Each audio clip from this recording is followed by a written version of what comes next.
friends, it's Miss Kathleen. This week we're talking about camping, and I'm going to read Flat Stanley Goes Camping. Have any of my friends gone camping? I love to camp. It's so much fun. Stanley Lambchop lived with his mother, his father, and his little brother, Arthur. Stanley was 4 feet tall, about a foot wide, and a half an inch thick. He had been flat ever since a bulletin board fell on him. There were lots of good things about being flat. Stanley could put on sunscreen in one swipe. Stanley had the best back float at the pool. Stanley had the loudest belly flop too. But sometimes it was hard being the only flat kid in town. "I'm sick of being flat," said Stanley one morning. "Flat is lame." "Lame?" said Mrs. Lambchop. "Why, some of the best things in the world are flat." "Like the newspaper," said Mr. Lambchop, "and fried eggs and pancakes and bacon," said Arthur. "I guess so," said Stanley.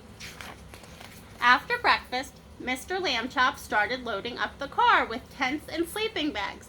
"What's going on?" asked Arthur. "We're going camping," said Mrs. Lambchop. "This family needs some fresh air."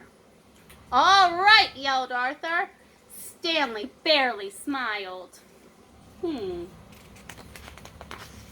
After a short drive, the Lambchops arrived at the Roaring River campground. Stanley was helpful as usual. He helped carry firewood. Stanley blocked the wind so his mother could start a fire. But Stanley just wasn't himself. He wouldn't even eat any s'mores. "Too flat," he muttered. "Why don't you two go exploring?" suggested Mr. Lambchop. "Good idea," said Mrs. Lambchop. "Just don't get lost or fall off any cliffs or touch any poison ivy. Have fun, dears." Stanley and Arthur set out.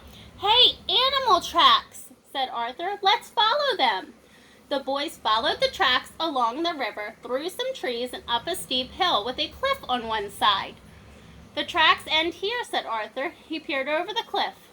"I wonder what kind of animal made them." Arthur," said Stanley. Arthur turned around. "Skunk," he whispered. "Let's get out of here." But the boys were trapped. The skunk was on one side, the cliff on the other. Then the skunk raised its tail. "What do we do?" Arthur wailed. "Mom said not to fall off a cliff," said Stanley. "She didn't say not to jump off." Suddenly, Stanley grabbed Arthur by both hands and jumped. "Ah!" screamed Arthur. Then Arthur opened his eyes. He wasn't falling. He was sailing.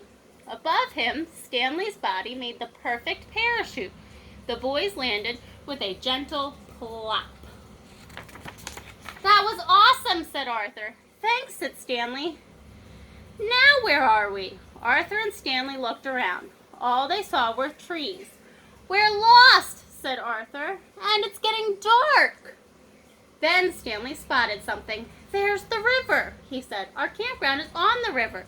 The boys ran to the water's edge. About a mile downstream were 2 cozy Lambchop tents. "What can we do? It will be dark before we can walk that far," said Arthur. "I know," said Stanley. Stanley got a running start and belly flopped into the river. Splash! Then he flipped over onto his back. "Climb on!" "Woohoo!" cried Arthur. "I've always wanted to go rafting." Have any of my friends gone rafting? To go down the river in a raft? It's a lot of fun. Arthur and Stanley made it back to camp, drippy but safe. "Let's keep this to ourselves," said Stanley. "I can't believe we got lost and went off a cliff," Arthur said. "At least we didn't touch poison ivy." "There you are," said Mrs. Lambchop, "just in time for supper." That night, Arthur whispered to Stanley from his sleeping bag, "You know, if you weren't flat, you couldn't have saved us today." Stanley smiled. "Being flat isn't so lame," he said. And the next day, Stanley found out another good thing about being flat. He could put on poison ivy cream in one swipe. The end. I hope everyone enjoyed my book, and I hope everyone has a great day. Bye for now.